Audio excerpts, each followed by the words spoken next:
उपस्थित मेरे धर्म प्रेमी बंधुओं, मेरी माताओं, मेरी बहनों, आप सभी का प्रातः काल की इस धर्म सभा में तथा हमारे परम पिता परमात्मा प्रभु महावीर की कथा में हार्दिक हार्दिक स्वागत करता हूं। आप सभी के उज्जवल भविष्य की मंगल कामना करता हूं।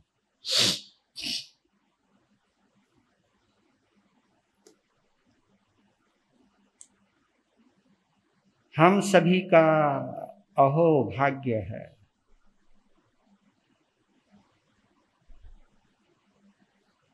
कि हमको इस पंचम आरे में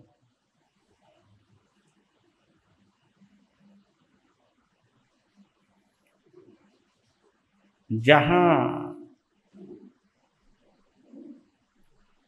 महामोहनीय कर्म का तांडव मचा हुआ है,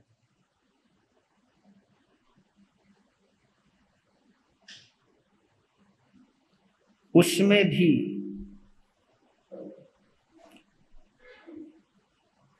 हमारे अंतिम तीर्थंकर प्रभु महावीर की दिव्य कथा सुनने का सौभाग्य प्राप्त हो रहा है।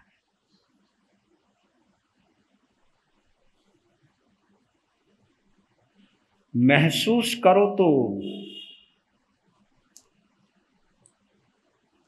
इससे बड़ा कोई अहोभाग्य नहीं हो सकता। महसूस करो तो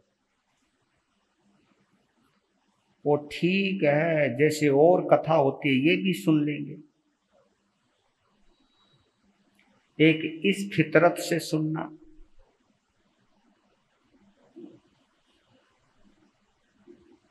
महावीर कथा का एक शब्द छूट ना जाए कहीं।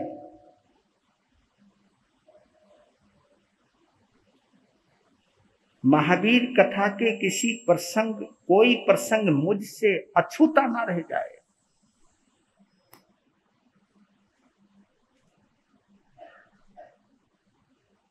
कानों में प्राण भर करके सुनना,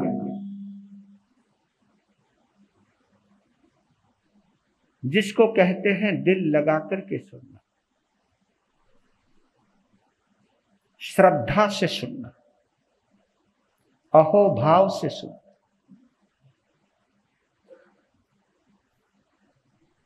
सुनना सुनना है, लेकिन एक में डूबना है, एक में केवल सुनना है। आपका मैला कपड़ा जब तक सर्फ युक्त पानी में डूबेगा नहीं, उसका एक एक रोम भीगेगा नहीं, मेल कटेगा नहीं, कपड़े का मेल खत्म होगा नहीं। डुबाया निकाल दिया क्या होगा? कपड़े को पानी दिखाया क्या होगा? डूबने दो, पसीजने दो। मेल निकालने वाले पानी को कपड़े के रोम रोम तक जाने दो, मैल को फूलने दो। फिर थोड़ा सा भी हिलाओगे ना तो मैल बाहर हो जाएगा।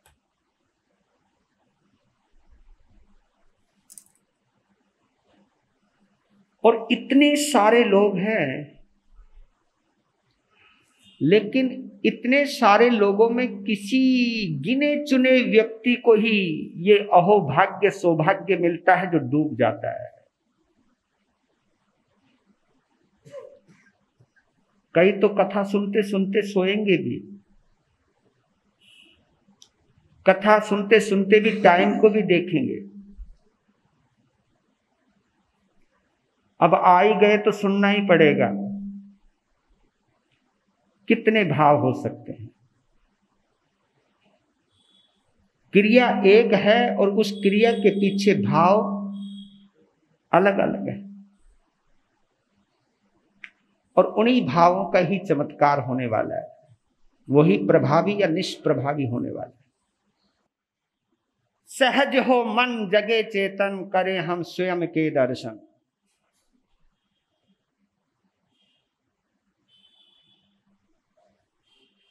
हमारा और तुम्हारा मन जितना सहज हो जाएगा, सहज, यानी सरल, सरल यानी इनोसेंट, इनोसेंट यानी जहां से चालाकी निकल जाती है, जहां से बनावट निकल जाती है।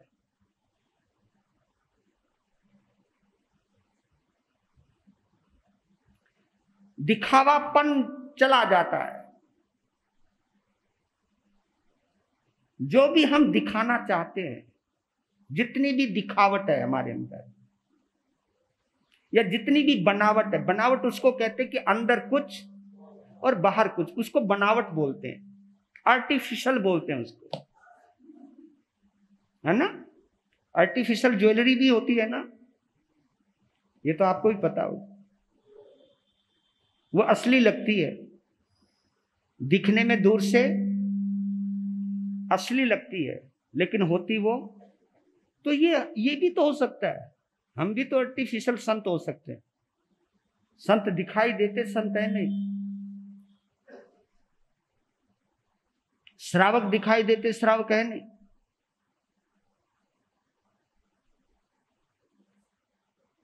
इस बनावटपन से जितनी जल्दी मुक्ति प्राप्त कर लोगे, उतनी मुक्ति के करीब हो जाओगे आप। मुक्ति के बीच में और हमारे बीच में कोई भी अगर बाधा है तो वो बनावटपन है। बनावट को हमारे यहां माया कहते हैं, मायाचार,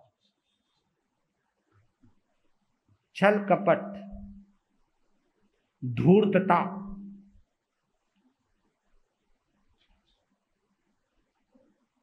जिन शासन यहीं पर टिका है।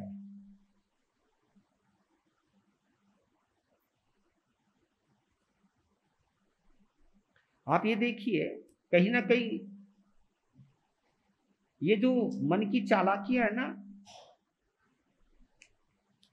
तीर्थंकर भगवान की शरण में रह करके भी नहीं जाते। अब देखिए 14,000 संतों ने भगवान महावीर स्वामी से दीक्षा ली। कितने? 14,000 संतों ने, और 36,000 साधवियों ने ली। मुक्ति में तो केवल कितने गए होंगे? 700-800 मुनिराज गए, उसमें सभी गए हैं, मतलब जो भी इसी में सब आगे, चाहे साधु है चाहे साध्वी है। तो कहीं ना कोई खोट तो रह गया होगा ना। अगर भगवान के सानिध्य में ऐसा हो सकता है, आज क्यों नहीं हो सकता? जहां प्रत्यक्ष ज्ञान की मूरत है,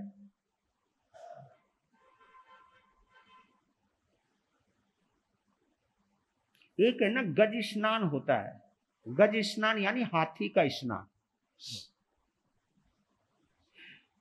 गज स्नान उसको कहते हैं कि हाथी जब पानी में घुसता है तो मल मल के नहाता है, दबा दबा के नहाता है, पानी गिराता रहता है, नहाता रहता है। जब बाहर आता है तो क्या करता है? रेत उठाता है, रेत को अपने ऊपर छिड़क लेता है। लो जी, यहां पर भी खूब डूब डूब के सुनते हो आप, है ना। जैसे ही बाहर निकले, बाहर भी कहां निकलते हो कभी कभी, चाहे तुम हो चाहे मैं हूं, मैं तो स्वयं अपने को भी इंक्लूड कर लेता हूं।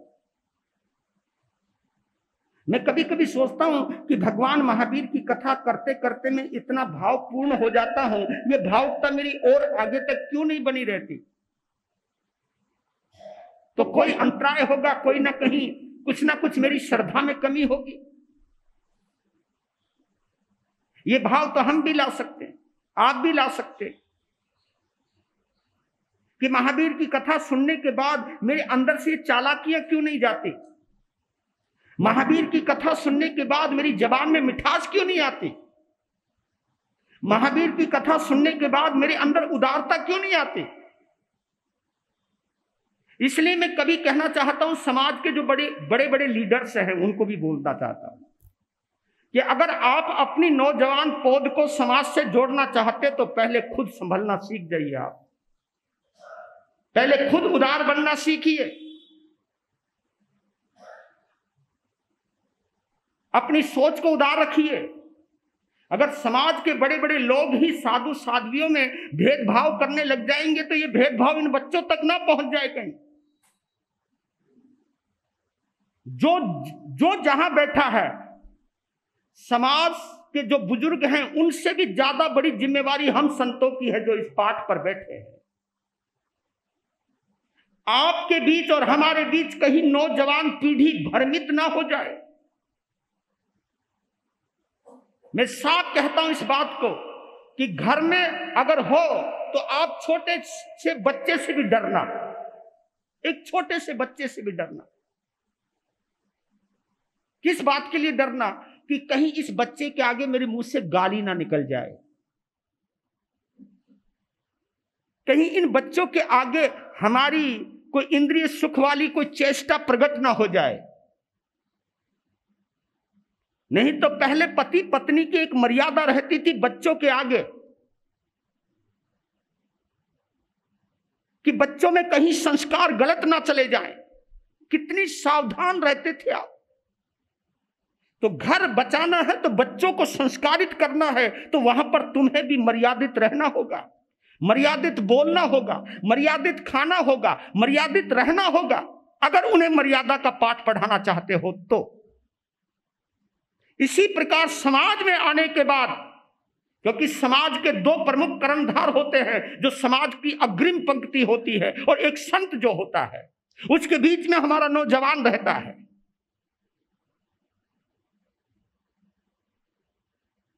अगर इस पाठ पे मैं कुछ और बोलूं और बाद में नौजवानों को कुछ और सिखाऊं तो नौजवान हट जाएगा, कहा कि यार मामला कुछ गड़बड़ है।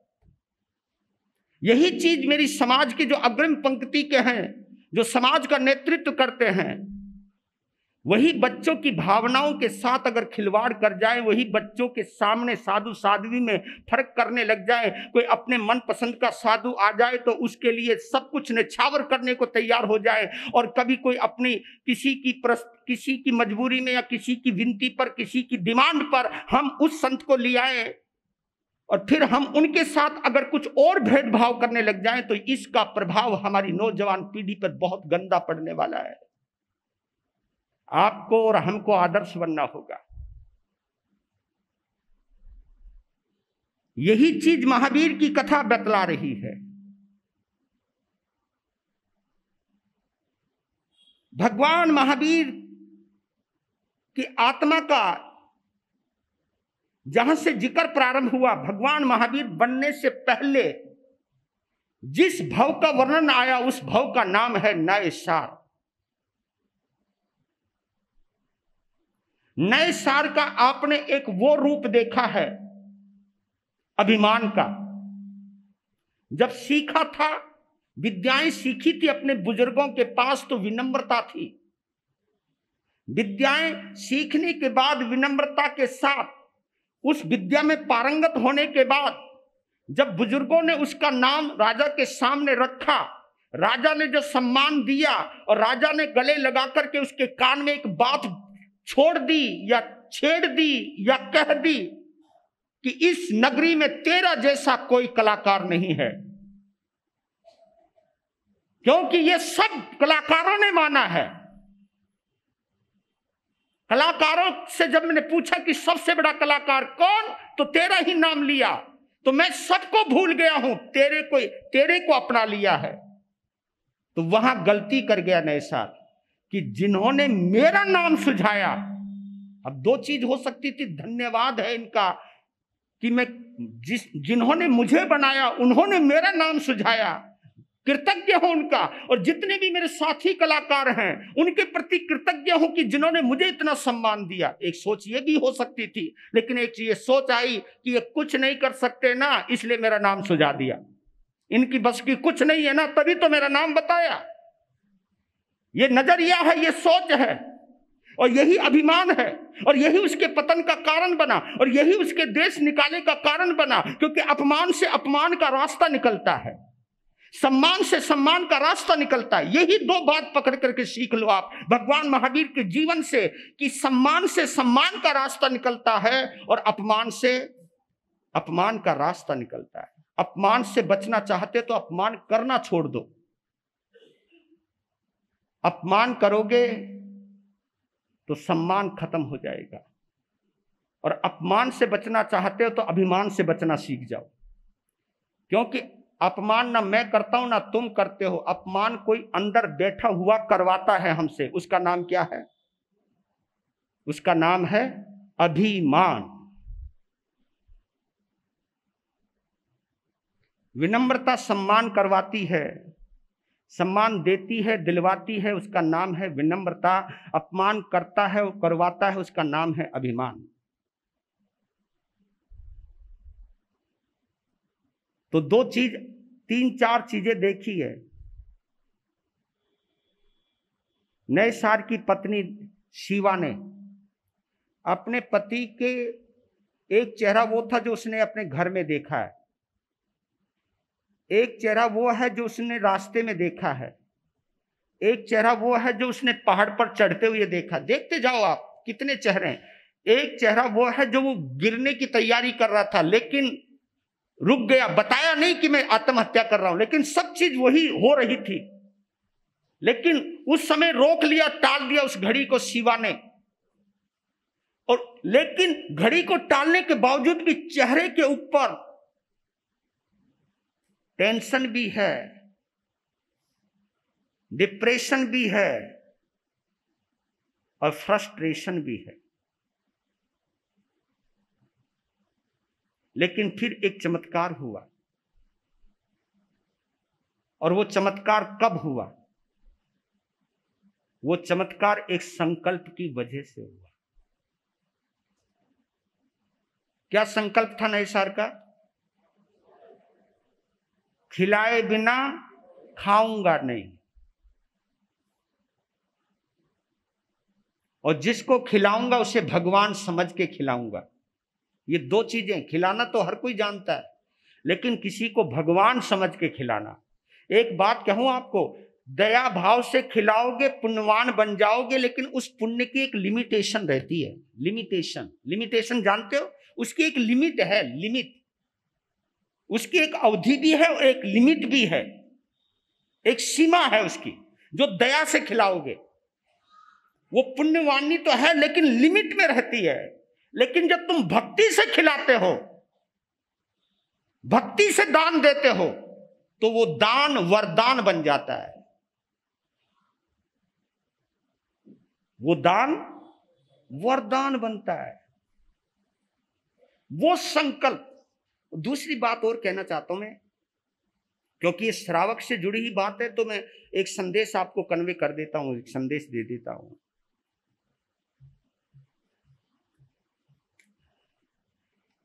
श्रावक का पहला व्रत कहां से शुरू होता है? अहिंसा से, है ना? 5 अनुव्रत हैं, 3 गुण व्रत हैं, 4 शिक्षा व्रत हैं। ये कुल मिला के कितने हो गए? 12 हो गए। लेकिन अहिंसा से शुरुआत हुई है। और 12वां व्रत क्या है? अतिथि संविभाग व्रत। देखो, और दोनों का कोई ना कोई कनेक्शन तो है।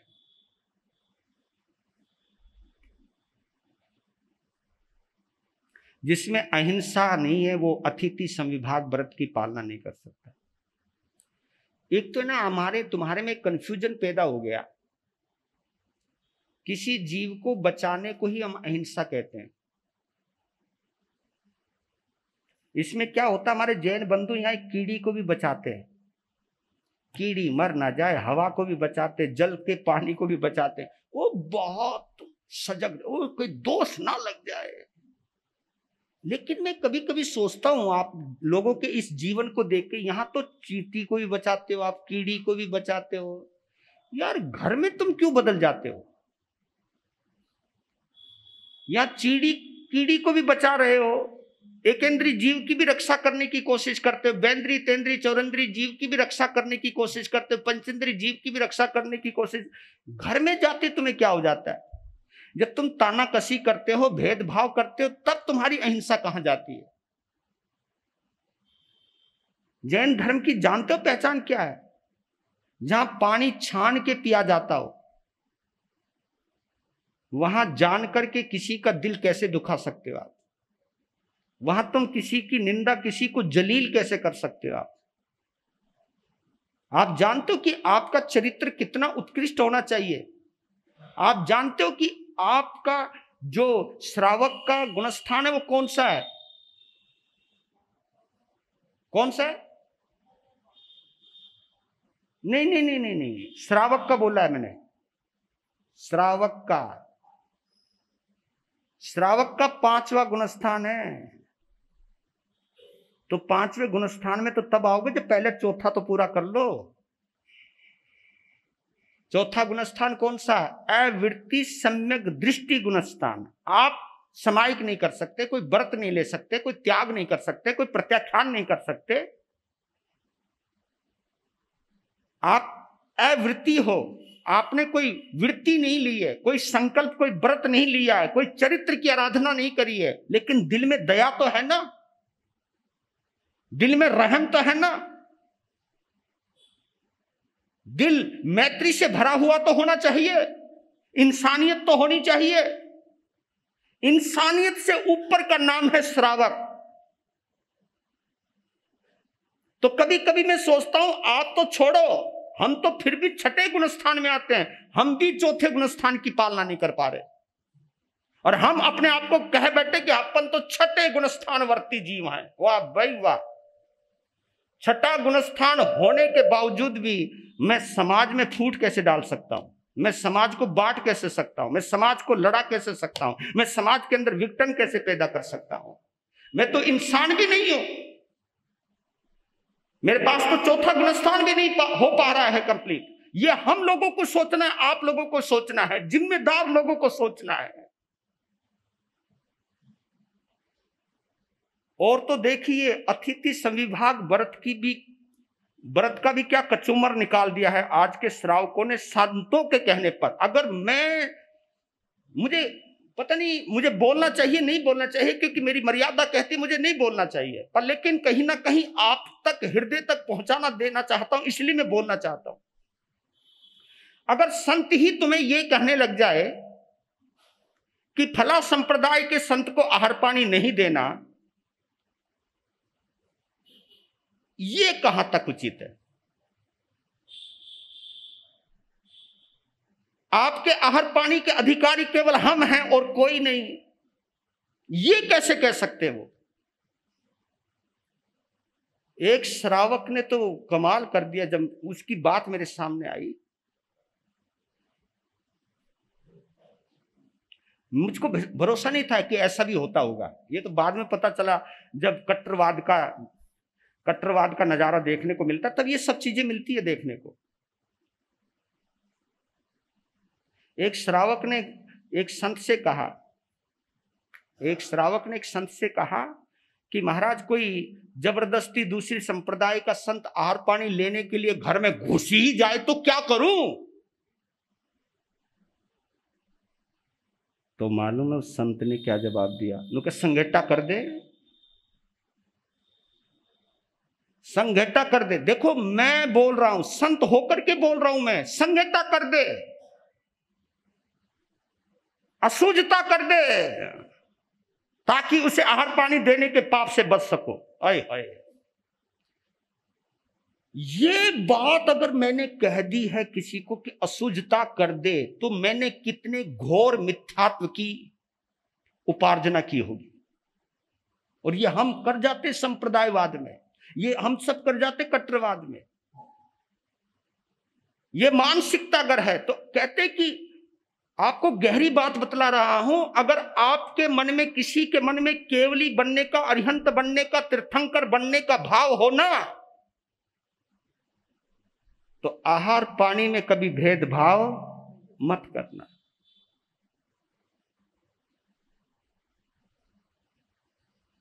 और जो आहार पानी में भेदभाव करता है वो तीर्थंकर तो क्या, वो एक श्रावक भी नहीं बन पाएगा।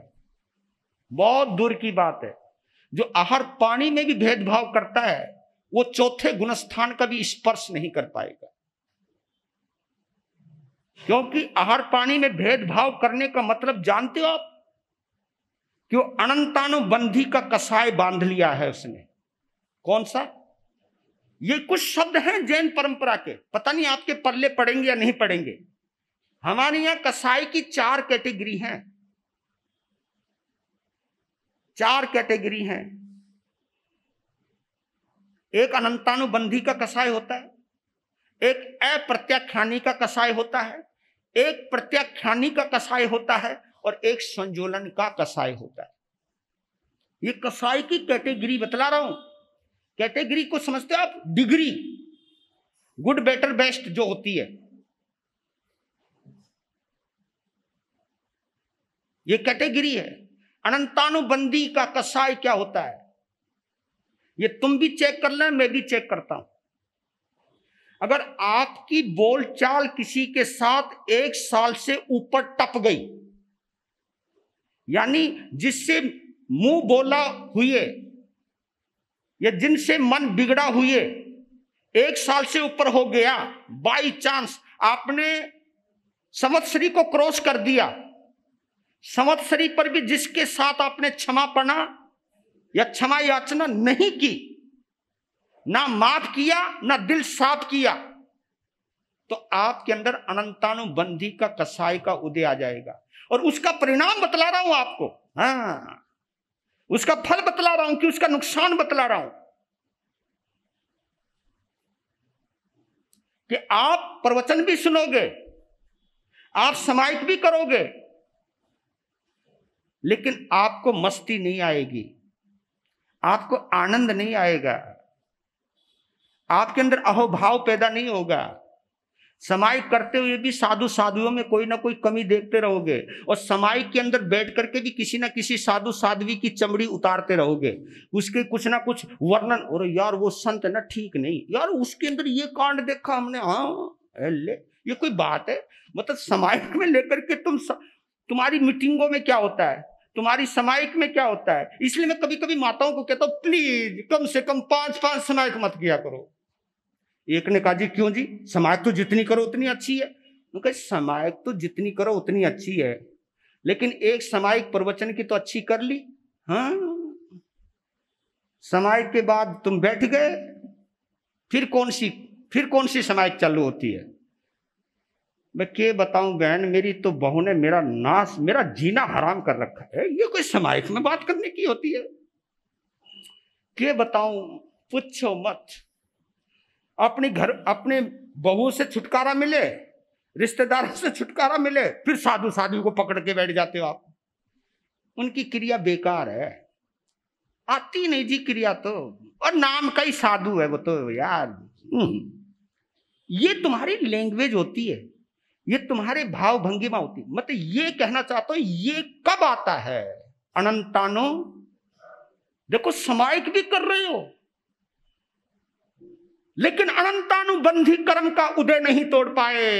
हाँ, कोई चीज अच्छी होते हुए भी अच्छी मालूम ना पड़े। जैसे कि बात सुनो, कमाल की, मैं एक और एग्जांपल देता हूं ताकि जल्दी समझ में आ जाओ, क्योंकि समय, आप कह सकते हो कि महावीर की कथा तो सुनाते नहीं, आप तो पता नहीं कभी इधर, ये भी सुनाओगे, ये भी तुम कहोगे, पर लेकिन ये सोच लिया करो कि कुछ भी हो, भगवान की वाणी सुन रहे हैं। महाराज जी के पास 5 महीने पड़े हैं, चलती रहेगी कथा, धीरे धीरे धीरे धीरे। तो चलो मैं बोलता हूं एक बात और। 10 आदमी हैं, मैं किसी बुराई के ऊपर बात कर रहा था कि ये जीवन में बुराई निकल जाए तो अच्छा है। उन 10 में से एक के पल्ले पड़ गई, उसने कहा कि गुरु महाराज इस बुराई का जिंदगी भर के लिए त्याग। उसी के अंदर रिश्तेदार भी हैं। ए भाई जरा सोच ले, एक तो बेचारा त्याग कर रहा है, दूसरा तुमने क्या सुना तुमने भी है, सुना तुमने भी है, और सुना उसने भी है, लेकिन उसने कहा कि मैं इस बुराई का जिंदगी भर के लिए त्याग कर रहा हूं। त्याग करवा दो गुरु जी। तो रिश्तेदारों ने क्या कहा, रुक जा, थोड़ा थोड़ा कर ले, अभ्यास हो जा, फिर कर लियो। इसका मतलब क्या है? तुम अपनी फीलिंग बता रहे हो या उसको वो बतला रहे हो? तुम्हारे मन में ये आ गया है कि ये चीज एकदम छोड़ी नहीं जा सकती। जो एकदम छोड़ने के भाव नहीं आते हैं, ये अनंतानुबंधी कसाय का प्रभाव रहता है।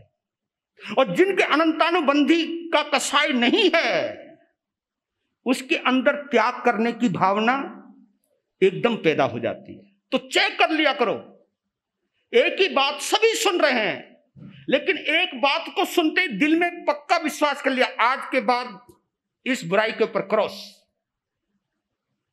एक ने सोचा कि चलो प्रयास करता हूं, एक ने सोचा छोड़ो ना, इन संतों के चक्कर में कोई पड़ना है यार, अगर हम बिल्कुल बदल गए तो फिर कल कौन आएगा, और महाराज जी का भी तो काम करना है हमने। तो आप ये सोचना कि ये जो ऊहापोह की स्थिति है, ये अनंतानुबंधी कसाई की वजह से। अब ये देखिए नए सार के जीवन में क्या परिवर्तन आया है। अगर अनंतानुबंधी कसाय का उदय होता ना, तो वो नियम का पक्का, क्योंकि आप नियम लेकर के भी नियम के छोटी मोटी गलियां, वही अगार अंदर बाहर की छूट, ये सब अनंतानुबंधी का प्रभाव है भैया। जहां तुम छूट रखने की सोचने, नियम लिया नहीं, पहले छूट रख लो। जो छूट रखने की भावना आती है, ये कहीं ना कहीं अनंतानुबंधी कसाय का प्रभाव हो सकता है। पहली बात तो कईयों में नियम लेने के भाव आते ही नहीं। और कई बताऊं आप लोगों को, कई लोग तो हमारे पास इसलिए नहीं आते, कई महाराज जी नियम ना करवा दे कोई, कई तो इसी की वजह से नहीं आते। मैं कभी कभी संतों को रिक्वेस्ट करता हूं, यार तुम नियम के पीछे क्यों पड़े रहते हो। बंदा पहली बार आया, पहले आती एल, आज के बाद ये नहीं करना, आज के बाद ये नहीं करना, आज के बाद ये नहीं करना। मालूम है वो क्या कहते हैं, आज के बाद तेरे दर्शन ही नहीं करना, भाड़ में जा।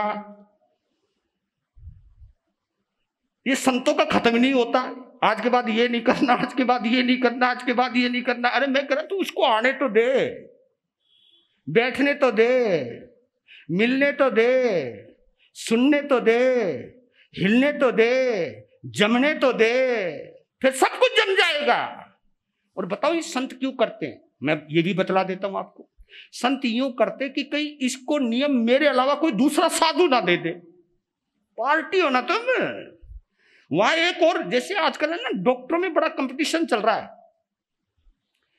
इसलिए ऑपरेशन कभी कभी डॉक्टर लोग उनके भी ऑपरेशन कर देते हैं जिनके ऑपरेशन की कोई जरूरत ही नहीं, क्योंकि वहां उनको चैलेंज मिला हुआ, इतने ऑपरेशन हुए बिना तुम्हारा प्रमोशन। डॉक्टर सोचता रहता किसको काटूं, किसको फांसूं। मुझे लगे संत भी इसी चक्कर में लगे रहते हैं, इसको नियम मैं दे दूं और इसको नियम देकर धर्म दलाली का लाभ मैं उठा लूं, कोई और ना उठा ले। अरे मेरे बंधुओं, काहे के चक्कर में पड़ रहे हो।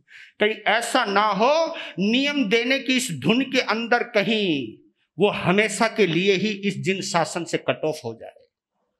सोचिए, आने दो, प्यार दो उसे अपनी ऊर्जा दो, उसे सात्विक प्रेम दो, उसे फंसाने की कोशिश मत करो, उसे उबारने की कोशिश करो, उसको सहलाने की कोशिश करो।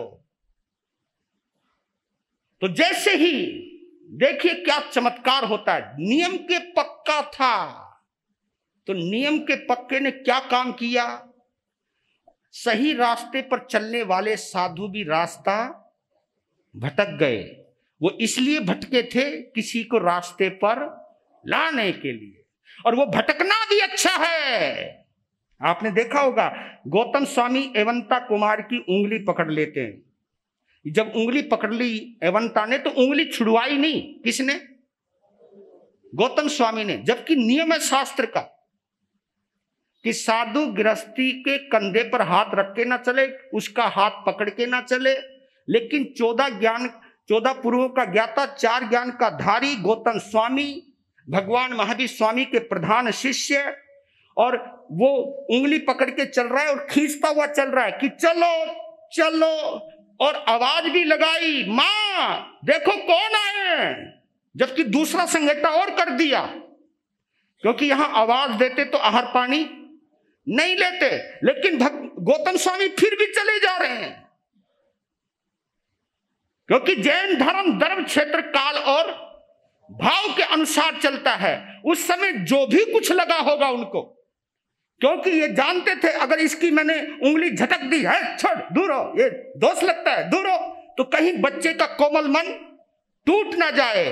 वो तो दूसरी चीज सोच रहे हैं कि क्या पता ये मेरी उंगली पकड़कर भगवान महावीर का चरण ही पकड़ना सीख जाए। ये जब चीज आती है, ये उदारता है। आहार पानी, बंधन किया, आहार पानी दिया, और देखिए आहार पानी ही नहीं दिया, ओए होए। मैं यही कहना चाह रहा हूं आप लोगों को, उन्होंने आहार पानी भरा करके संत की साधना की जितनी भी पवित्र ऊर्जा थी, उस ऊर्जा के साथ अपनी आत्मा को एक मेक कर लिया, और उस ऊर्जा का स्पर्श होते ही, ओए होए, वाह। कई बातें आती हैं, आप उसको किसी भी ढंग से लो। आहार हाथ में भी किया जाता है, और हमारी जैन परंपरा में से एक परंपरा तो आज भी, बोलो, दिगंबर परंपरा आज भी बर्तन में आहार नहीं करती, आज भी हाथ में करती। इसको भी कर पात्र कहते हैं। कर हाथ को कहते हैं, पात्र हाथ का पात्र। तो हाथ में हार तो डाला ही होगा। उस महामुनिराज के हाथों में जब भोजन दिया होगा, तो उन हाथों को नए सार के हाथों ने भी, बोलो बोलो, छुआ होगा। पहले तो चरण छुए। चरण छूने से पहले क्या छुआ बताओ? चरण छूने से पहले संतों के चरण देखे। चरण देखने के बाद फिर संतों का मुस्कुराता हुआ चेहरा देखा। आए हाय, लहू लुहान पांव, मुस्कुराता चेहरा। जब ये दो चीज, और हमारे आंखों से भी कुछ चीज निकलती है, कभी भी तुम देख लेना, बहुत कुछ निकलता है। कभी चेक कर लेना, जब तुम किसी को प्यार से देखते हो ना, ओए होए, और जब तुम किसी को यूं देखते हो, केवल देखा है, किसी का हाथ कोई लगाया, देखने में कितना अंतर होता है। ये तो एक छोटा सा बच्चा भी जानता है कि आदमी किस ढंग से देखता है। तो बताओ, जब मैं प्रेम से देख रहा हूं, मैत्री से देख रहा हूं, तो आपके अंदर कोई परिवर्तन हो रहा है या नहीं हो रहा? जब मेरे क्रोध से देखने पर भी बदलाव आ सकता है, तो मैत्री भाव से देखने पर भी तो बदलाव आ सकता है। तो संत की आंखों से साधना और अनंत प्रेम, जिसको मैत्री भाव कहते हैं, जैसी वो मैत्री भाव आंखों से निकली, नए सार की आंखों में घुसी, और जैसी आंखों में गई, कमाल हो गया। नए सार का उदास चेहरा भी मुस्कुराने लग गया। अभी तो यमदूत के पास जा रहा था, लेकिन उसे नहीं पता था यमदूत से मिलने को गया था, धर्मदूत से मिल गया। संत क्या है? धर्म का दूत है। गया किसके पास था वो? जा किसके पास रहा था? यमदूत के पास। लेकिन नियम का पक्का था। एक ही मन में भावना आई कि मैं मरने से पहले इस भोजन का उपयोग करना चाहता हूं। मरने से पहले मैं किसी भूखे को भोजन खिलाना चाहता हूं, क्योंकि किसी भगवान को भोजन खिलाना चाहता हूं। उनको भोजन खिलाए बिना ये खाएगी नहीं। देखो बीच में रखा है, उसे किसी दूसरे का भी इंतजार है, और उसको उसकी भी चिंता है। किसकी? जिस रिश्ते को वो जी रहा है। उस दुख की बेला में हर कर्तव्य को देख रहा है वो नए सार, यानी किसी की भूख को भी देख रहा है, किसी के दर्द को भी देख रहा है, और अपनी पत्नी की दर्द को भी देख रहा है। जो दूसरों का दर्द देखता है ना, उसके जीवन में कोई दर्द नहीं रहता, और जो दूसरों को दर्द देता रहता है, उसका दर्द कभी मिटने वाला नहीं है। इसलिए कहता हूं जिंदगी में मेरे बंधुओं, बन सको तो किसी के हमदर्द जरूर बनना, किसी के लिए सिर दर्द मत बनना। चेक करो, हेलो हेलो, सो रहे हो यार? अच्छा सो गए, क्या नहीं बनना? जरा मुस्कुरा के बोल लो। कोई प्लानिंग तो नहीं है आज किसी को सिर में दर्द देने की, है ना? कोई प्लानिंग तो नहीं है ना? हाँ, देना मत किसी को दर्द। सच कहता हूं, दर्द से बचना तो दर्द देना छोड़ दो, अपमान से बचना है तो अपमान करना छोड़ दो, भेदभाव से बचना चाहते हो। मैं कभी कभी कहता हूं, हम किसी के साथ भेदभाव करते तो तुम कोशिश करो ये सोचने की, जैसा मैं भेदभाव कह रहा हूं, आए हुए मेहमान को ये कह दिया कि तू कब जा रहा है, हमें ये सोचना चाहिए कि कोई मुझे बोल दे कि तू कब जा रहा है तो मेरे ऊपर क्या घटित होगी। ये भी तो हम सोच सकते हैं ना कभी ना कभी, ये भी तो हम विचार कर सकते हैं ना कभी कभी कि मेरे बंधुओं जरूर अपनी रेस्पेक्ट का जरूर ध्यान रखिए। और सेल्फ रेस्पेक्ट कोई नहीं होती। सेल्फ रेस्पेक्ट का मतलब ये थी किसी की इज्जत बर्बाद करके अपनी इज्जत को बचाने की कभी कोशिश मत करना, कभी भी मत। तो एक वो जादू हुआ वहां पर अंदर, और फिर आहार दिया। आहार दान बड़ा जबरदस्त होता है। आपने कितने भाव से दिया ये महत्वपूर्ण है, आपने क्या दिया ये महत्वपूर्ण नहीं है। उस ग्वाले के बेटे संगम ने खीर का दान दिया था और कितने भाव में आ गया था, और खीर का दान देती उसी रात को मर भी गया। उसका क्या फल मिला? वो दान वरदान बना और उसी राजगृह के अंदर शाली भद्र बना। वो दान, इसलिए कहता हूं कि जब दो ना दिल से दिया करो। ये नहीं देखना सोच करके कि कभी तो इसलिए भी देते अच्छा माल कि महाराज जी खुश हो जाएं, कुछ मंत्र मंत्र दे दें, कोई महाराज जी प्रभावित हो जाएं। अरे यार, इस चक्कर में मत पड़ना। देव चाहे तुम उड़द के बांकले, उड़द के बांकले क्या थे? उड़द के बांकले दो, पर देव भक्ति से, देव दिल से, बदल जाओगे, जिंदगी बदल जाएगी, एकदम भाव बदल गए। आहार कर रहे हैं मुनिराज, आहार बहरा रहे हैं, आहार कर रहे हैं, सीएम भी किया होगा, लेकिन उस ऊर्जा से एक चीज जरूर आई, एकदम क्या बदलाव आया कि मैं गलत था। वाह, ये संत दर्शन का कमाल बतला रहा हूं। जो सदगुरु होता है ना, उसके पास जाति व्यक्ति दूसरों की कमियां नहीं बताता, दूसरों की कमियां नहीं देखता, अपनी कमियों को देखना जान जाता है। तुरंत मन में भाव आए और वो इतनी खिलावट आ गई, उसके चेहरे पर इतनी खिलावट आ गई। ये चेहरा देखा किसने? शिवा ने। क्योंकि और अपने पति नैसार की मासूम चेहरे को, पहले मायूस चेहरा था, पहले कौन सा चेहरा था? मायूस, और अब कैसा चेहरा है? मासूम। बड़ा अंतर है जी, मासूम में और मायूस में। मायूस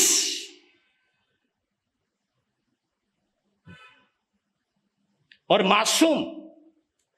मायूस चेहरा किसी स्वार्थ की पूर्ति में बाधा होने पर आता है, और मासूम चेहरा अंदर की खिलावट से आता है। वो इतने खिले हुए हैं, इतने खिले हुए हैं। आहार शिवा भी कर रही है, आहार नैसार भी कर रहा है, नैसार की तरफ देख रही है शिवा, और रोए जा रही है, रोए जा रही है, क्योंकि ये चेहरा उसने अपनी जिंदगी में पहली बार देखा। और नैसार कह रहा, आज मेरा जीवन बदल गया शिवा, मेरे से बहुत गलती हुई, मैंने अपने बुजुर्गों का अपमान किया, मैंने अपने साथियों का हक मारा। देखो अब आलोचना शुरू हो गई। वो दान ही क्या जो दान हमें आत्म दर्शन ना करवा दे। मेरे राजा ने मुझे सही दंड दिया, मैं था ही इसी के काबिल, मैं इसी के काबिल था। मैं सबसे माफी मांगूंगा, मैं हृदय से क्षमाता हूं। एक एक चेहरा बोलने लगा, वो बोलता जा रहा है, एक एक चेहरा। देख शिवा, मैंने इनके साथ बुरा किया, इनके साथ बुरा किया, इनके साथ बुरा किया। मैं घोर पापी हूं, मैंने खुद असाधना की है, मैंने खुद अपनी कला का अपमान किया है। मैंने जिनसे कला सीखी, जिन्होंने मेरा नाम दिया, मैंने उनका ही अपमान किया। धिक्कार है मुझे, धिक्कार है। मैं बारंबार, वो मेरे सामने हो तो मैं उनके चरणों में गिर जाऊं, वो मेरे सामने हो तो मैं उनसे माफी मांग लूं। रोने लगने लगा। और देखिए क्या चमत्कार हुआ रे, इधर नैसार रोने लग रहा है, और जिन्होंने उसकी बर्बादी की कल्पना की थी उधर वो रोने लग गए। यार बहुत गलती होगी हमारे से, हमने बहुत बुरा किया रे। वो वहां से चल पड़े, नैसार नैसार नैसार। यह है टेलीपैथी। धर्म कभी अधूरा नहीं रहता रे, धर्म कभी अधूरा नहीं रहता। जैसे सामने आए उधर से आहार पानी निवृत्त हुआ, उनको बिहार करवाया, बिहार करवाने के लिए रास्ता दिखाया, रास्ता दिखा करके संत तो उधर चले गए। वहां पर एक पेड़ की छाया थी, वहां हाथ जोड़कर वो प्रार्थना कर रहे, और उधर से वो भीड़ की भीड़ आ गई। जिन जिन चेहरों को दिल से पुकारा वो चेहरे वहां पर आ गए। उन चेहरों को देखती अंदर से रोना आ गया, और पश्चाताप के आंसू हमेशा अंदर का दिल साफ किया करते हैं। वहां माहौल ही बदल गया। वापिस चलो, राजा ने देश निकाला दिया है। इतने में एक और आवाज आई, नैसार। कौन बोला? शत्रुमर्दन राजा, जयंती नगरी का राजा है, जिसने देश निकाला दिया था। देखो माहौल बदल गया। वापिस चलो, मैं लेने आया हूं, मैं अपना ऑर्डर वापिस लेता हूं। मैंने बहुत बुरा किया, तू बहुत मासूम है, तू बहुत भोला है, हमसे गलती हुई है। आ गए, और फिर चक्रधर जो सबसे पुराने कलाकार थे, स्वयं आगे बढ़ के राजा को कहा, नैसार ने, कि मैं इनके नेतृत्व में आपका सपना पूरा करना चाहता हूं। वाह! और जो काम 1 साल में पूरा नहीं हुआ, वो काम 6 हफ्तों में पूरा हो गया। और क्या गजब का कला भवन बना है। उसकी ओपनिंग पर राजा जब आया है, और उसकी ओपनिंग का जब दिन था, शिवा को कहा तू भी चल, कहा कि नहीं तुम जाओ, नहीं नहीं नहीं नहीं तू चल, क्योंकि तेरा उपकार है मेरे ऊपर, तूने ही मुझे जीवन दिया है, तू वास्तव में देवी रूपा है, तेरी वजह से मुझे सब कुछ मिला है, तू चल। गई। आज इतना ही। वो नजारा, ये कहानी वैसे यही कुछ समय के बाद पूरी होने वाली हो जाएगी।